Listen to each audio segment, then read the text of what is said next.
My name is Misha, I'm 17 years old and I ended up studying Tredu by just visiting Finland to my sister. And now I'm here in the second year of vocational studies in Tredu for restaurant catering services. In my opinion, essential qualities and skills are to be friendly, hardworking and social skills, so you can communicate with your team. For the highlights of my studies, it was a class trip to Estonia recently.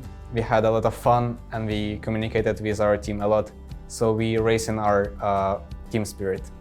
For my future plans, I would like to open my own place with high quality service and warm atmosphere.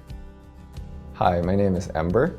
I'm currently a first-year student at Tredu, working towards a degree in restaurant and catering services.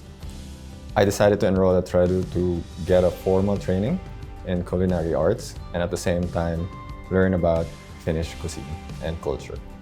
I would say the necessary skills and qualities would be the eagerness and willingness to learn so that you can make the most out of the courses.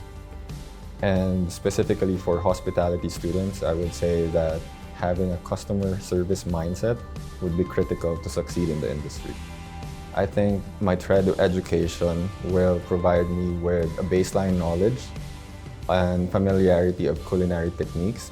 This will essentially help me get my foot in the door when I apply for jobs in the future.